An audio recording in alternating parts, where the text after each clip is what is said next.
بسم الله الرحمن الرحيم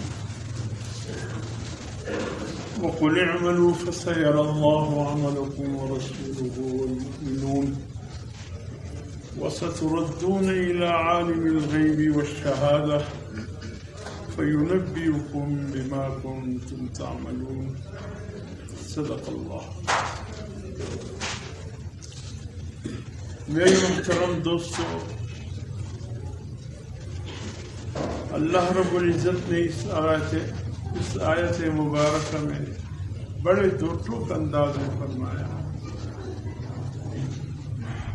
اپنے حبیب صلی اللہ علیہ وسلم کو مخاطب کرتے ہوئے، اے میرے حبیب، آپ اپنی امت سے کہہ دیجیے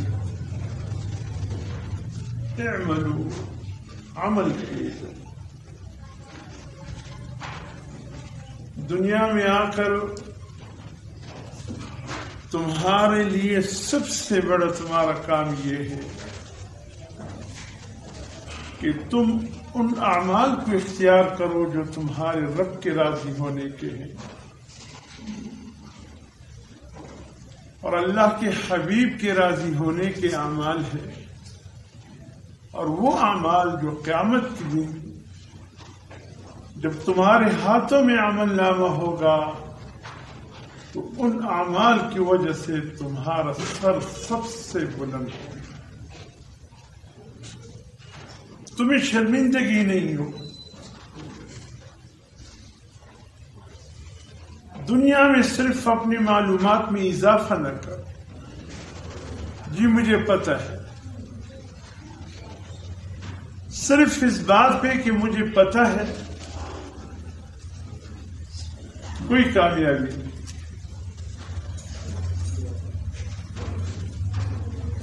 پتہ ہے عمل ہے یا نہیں، اصل یہ چیز.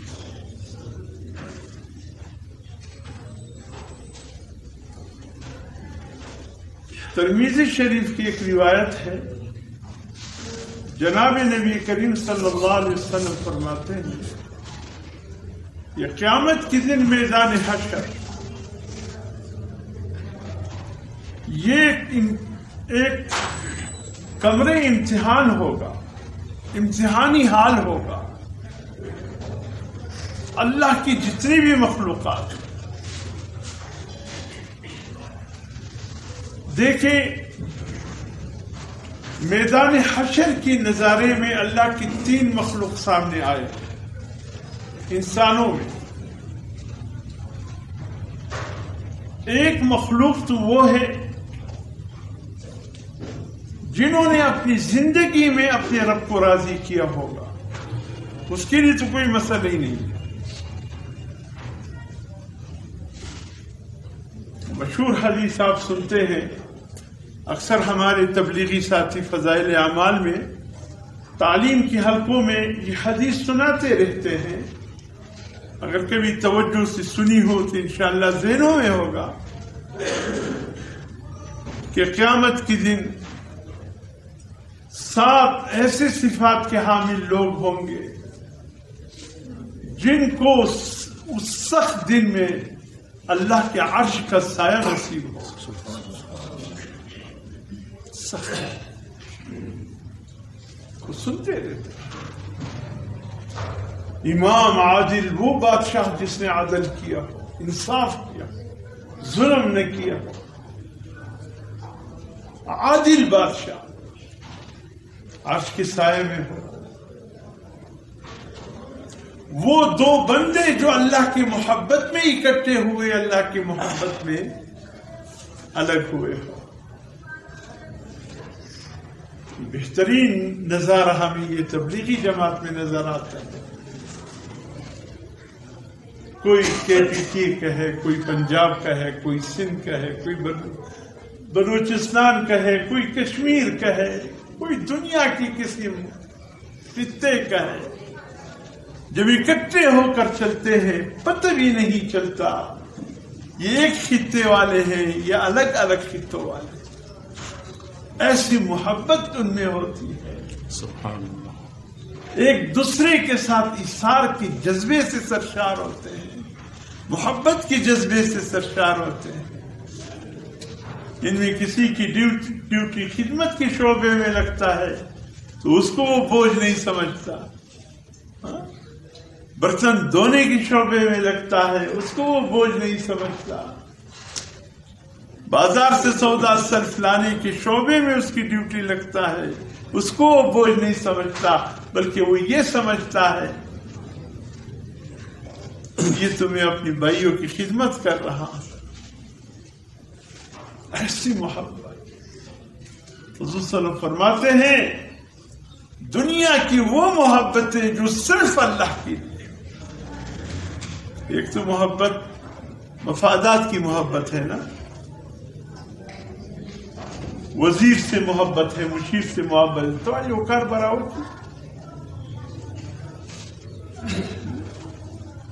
یہ وزیروں کے پیچھے یہ چاپلوس بن کر چلنے والے، کیا ان کے دل میں ان وزیروں سے محبت ہے؟ خدا کی قسم یہ صرف یہ ہے کہ کبھی ہنسے تو اس کے منہ سے شاید کچھ ہیرے جواہرات نکلے تو ہم بھی اس کو جمع کر لیں، اور جس دن وزارت ختم اس دن اس کا راستہ الگ، اس کا راستہ الگ۔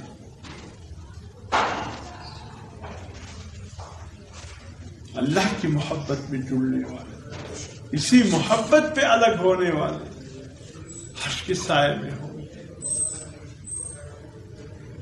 تو گویا اللہ کے وہ نیک بندے، سعادت مند بندے، اچھے انسان جنہوں نے دنیا میں اچھی زندگی گزاری ہوگی، حضور صلی اللہ علیہ وسلم فرماتے ہیں ایسے لوگوں کو تو پتہ بھی نہیں چلے گا کہ حشر کا دن کیسے گزر گیا۔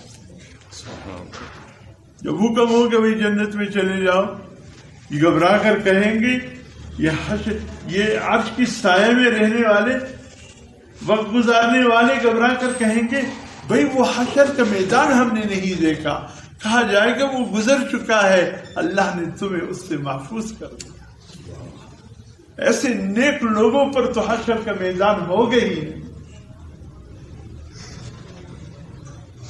اور کچھ وہ لوگ جنہوں نے پوری زندگی اللہ کی نافرمانی کی، غیر کی عبادت کی، پوجا پاٹ کیا تو غیر اللہ کا پوجا پاٹ کیا، مختلف دانتوں کے بنے ہوئے بتوں کے سامنے سجدہ ریز ہوئے، جن کا خدا چوہا تھا، جن کا خدا گائے تھا، جن کا خدا بچھو اور سانپ تھا، اس سے کیا حساب لینا ہے؟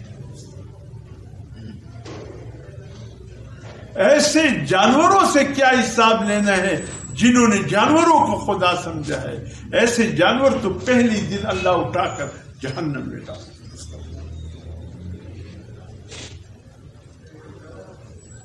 باقی رہ گئے وہ لوگ خلط اعمال، جن کے اعمال خلط ملط ہو، اچھے بھی ہیں برے بھی ہیں، پتہ نہیں چلتے کہ اچھے برے برابر ہیں یا کچھ پلہ بہاری ہے، حساب کتاب نہیں ہو۔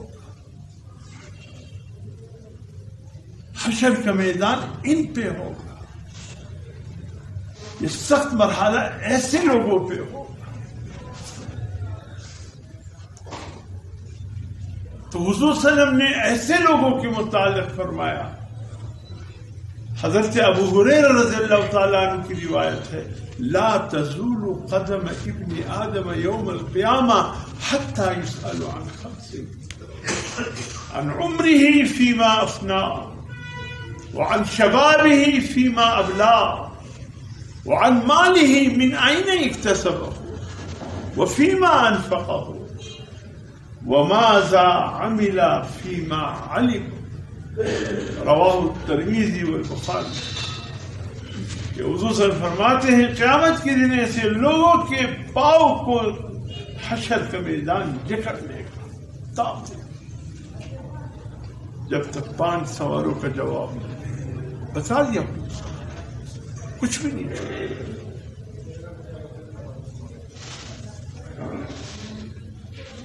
وہ آخری ایام کے سالانہ امتحان بشروع ہونے کو سے کتابیں ختم ہو گئی۔ استاد نے طالب علموں سے کہا ہاں بھی بتاؤ، سوالات کے پرچے پریس میں چلے گئے ہیں، ہفتہ ڈیٹ کے بعد تم سب کے امتحان شروع ہونے والا ہے، پورے سال میں جو پڑھا ہے اب اس کے امتحان ہو گئے، کیا پڑھا ہے، کیا سمجھے؟ آگے تمہاری کامیابی اور ناکامی کا دار و مدار اس پورے سال جو پڑھا ہے اس کے سمجھ بوجھ پہ ہے. کیا پڑھا، کیا سمجھ. اگر کوئی بات ہے دلوں میں تو بتا دو، میں بتا دیتا ہوں. کوئی سخت سوال ہے، کوئی سمجھ میں نہ آنے والی بات ہے تو پوچھو. سب خاموشی چھا گئی کلاس میں. صرف ایک طالب العلم کی طرف سے آواز آئی، استاذ وہ جو سوالات کے پرچے گئے ہیں وہ کس پریس میں گئے؟ کیا مطلب؟ جا کر کے ہم دیکھ لیں اس پریس میں کیا سوالات آنے ہیں.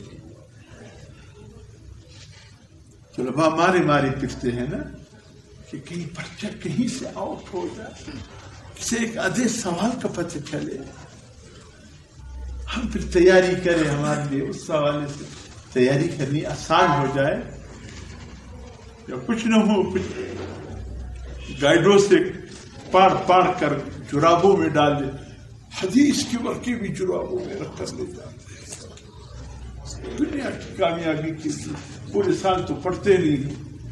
قرآن کی تفسیری بھی پتہ نہیں نیفے میں دبائے ہوئے، قرآنی آیت کے اوراق بھی وہاں دبائے.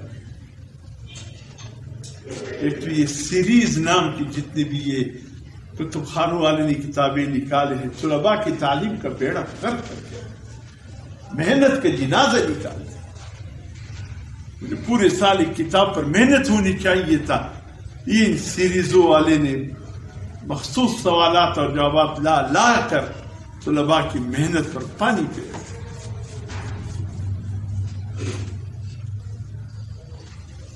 چلو پتہ بھی چلے. طالب العلم مارے پھرتے ہیں، کہیں سے سوال. قربان اللہ کے محبوب کے، اللہ نے پرچے کو، اللہ کے حبیب نے قیامت کے دن کے ہونے والے سوالات کے پرچے کو نہیں چھپایا، تمام سوالات کو ظاہر کر. اے میرے بندے، حشر کے میدان میں 5 سوالات ہوں گے بس. اس میں کامیاب ہو گئے کامیابی، ناکام ہو گئے ناکامی. 5 سوال ہے. فرمایا سن لو.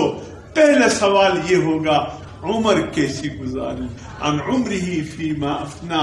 عمر کیسے گزار، زندگی کیسی گزاری، اللہ کی رضا میں یا اللہ کی ناراضگی. تیاری کرو، سوال کا پتہ چل گیا ہے. اچھا، وعن شبابہ فیما ابلا. زندگی، انسان کی زندگی کا جو سب سے زبردست طاقتور ترین حصہ جو ہوتا ہے وہ جوانی ہے. جوانی میں انسان اپنی قوت پہ ناز ہے، اپنی طاقت پہ ناز ہے، اپنے ہاتھوں پہ ناز ہے. اس وقت دعویٰ کرتے ہیں ہم جو دیگری نیست ہے کوئی میرے مقابلے میں سامنے آئے. اس کی جوانی، اپنی جوانی پہ ناز کرتا ہے.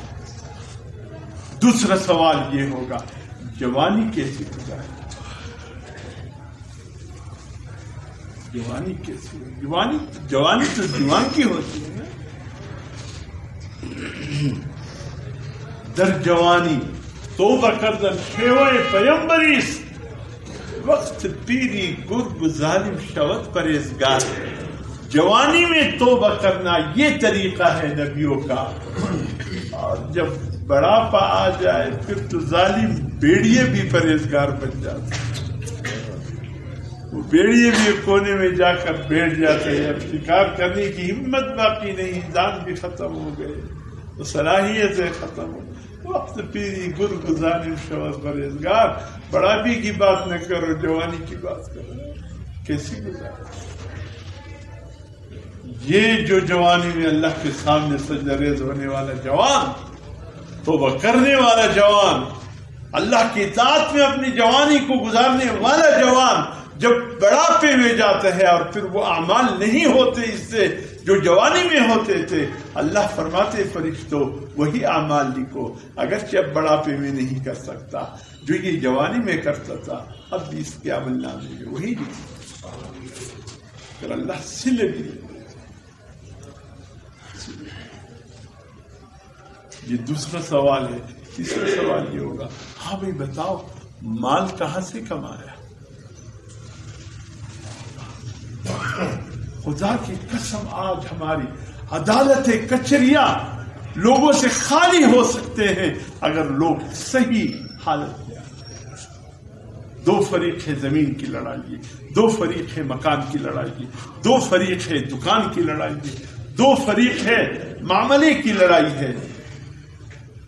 ان میں سے ایک حق پہ ہے، ایک غلط ہے، ٹھیک ہے؟ دونوں حق پہ نہیں ہو سکتے، دونوں غلط نہیں ہو سکتے۔ یا تو دعویٰ کرنے والا حق والا ہے اور یا پھر انکار کرنے والا حق پہ ہو سکتا، ان میں ایک حق پہ ہے۔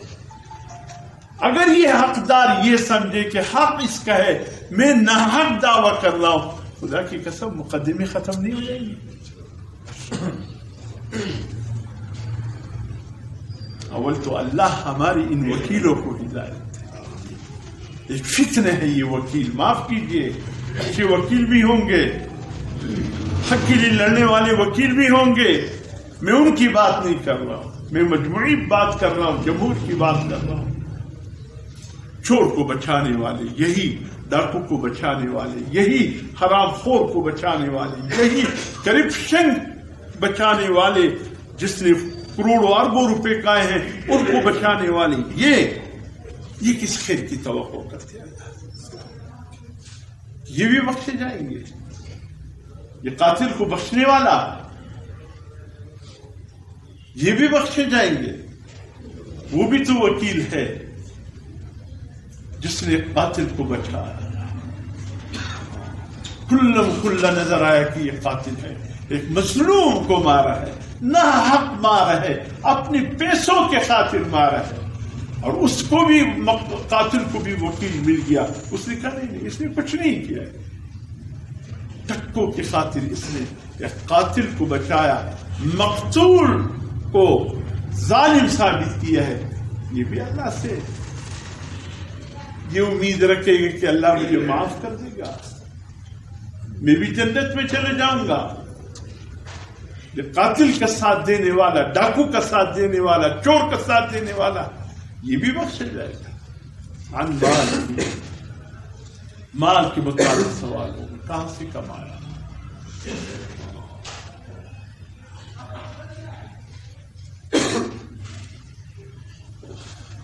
اگر یہ مسئلہ ہمارے سمجھ میں آج حرام خوروں نے حرام، رشوت، سود پر مکانات بنا بنا کر قرآن کی سب سے مظلوم آیت اس کے اوپر لکھا، ھذا من فضل ربی، یہ میرے رب کے فضل سے بنا ہے۔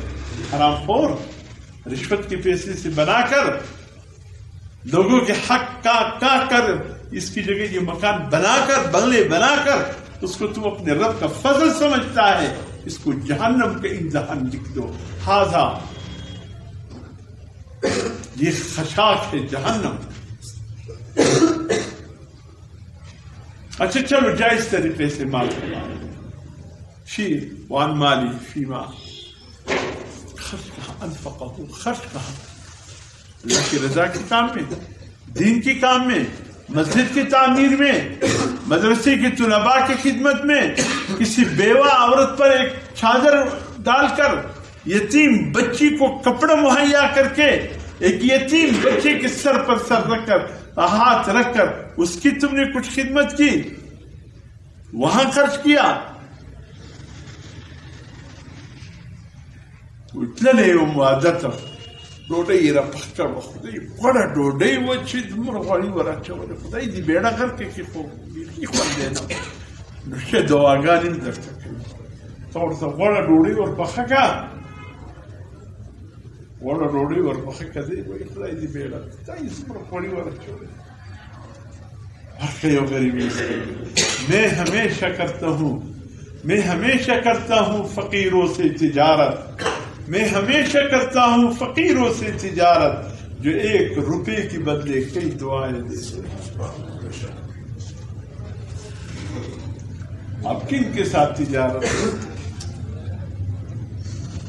آخری سوال یہ ہوگا، ہماری تبلیغی جماعت والے بیچارے گچ پہ جاتے ہیں، یہ بیچارے مارے سنتے، خدا کی قسم لوگ ان کو بھی برے نگاہ سے دیکھتے ہیں، غلط نگاہ سے دیکھتے ہیں. ارے اپنی دکان چھوڑ کر، گرم بستر چھوڑ کر، اپنے گھر بار چھوڑ کر یہ مارے مارے کہاں سے آئے ہیں تیرے دروازے پر؟